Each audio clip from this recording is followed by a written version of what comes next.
In this video, we're going to look at the Ripper's victims. Here's everything you need to know about Jack the Ripper. London, 1888. A mysterious figure haunts the back streets of Whitechapel. In time, his crimes would become something of legend, but for now, he is simply known as Jack the Ripper.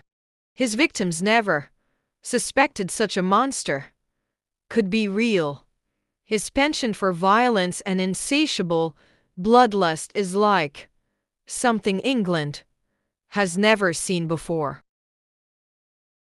She was an alcoholic prostitute who was 44 years old at the time of her death. In the early hours of the morning, on 31 August 1888, Nichols's body was found on a roadside by a passerby. 5 of her teeth were missing.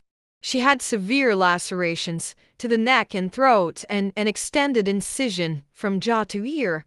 She had deep wounds along the lower side of her abdomen.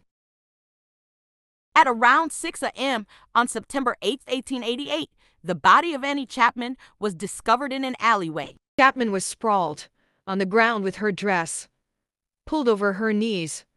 Her killer had sliced open her abdomen, removed her intestines, and draped them over her shoulders in a bizarre display of theatrics. An autopsy discovered that part Chapman's uterus had been removed. Her mouth and tongue were swollen, suggesting she had been beaten or strangled. The same slicing instrument had been used on both the throat and abdomen areas. On the morning of 30 September 1888, the body of 44-year-old Elizabeth Stride was found outside a working men's club in Whitechapel. When she was discovered by a steward at the workers' club, Stride was still bleeding from an open wound in her neck, meaning that she'd been killed only minutes before the discovery. In stark contrast to Marion Nichols and Annie Chapman, Stride did not bear the hallmarks of a Jack the Ripper murder victim. While her throat had been deeply lacerated, post-mortem mutilation was absent. It's believed that the steward who discovered Stride had interrupted Jack mid-murder, meaning he was unable to finish the job in full. At 1:45 a.m. on 30 September, the severely mutilated corpse of Catherine Eddowes was found in an alleyway by a patrolling police officer.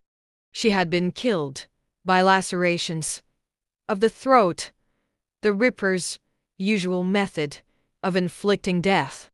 Like Annie Chapman, Eddowes's intestines had been removed and draped across her shoulders.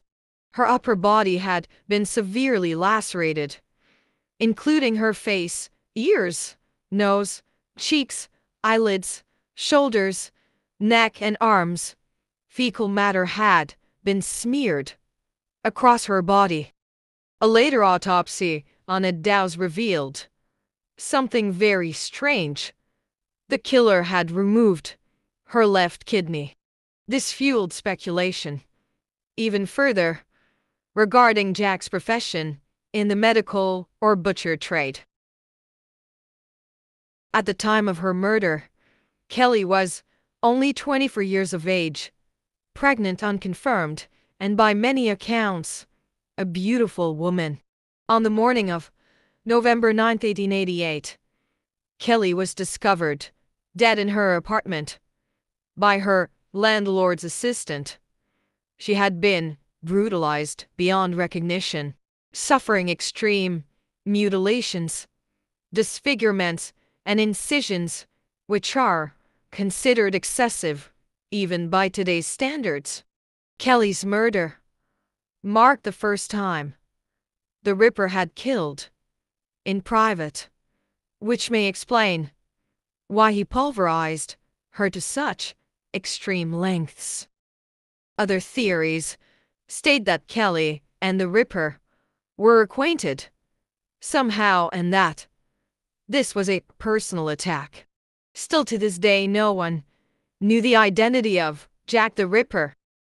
No one was ever apprehended for his gruesome murders.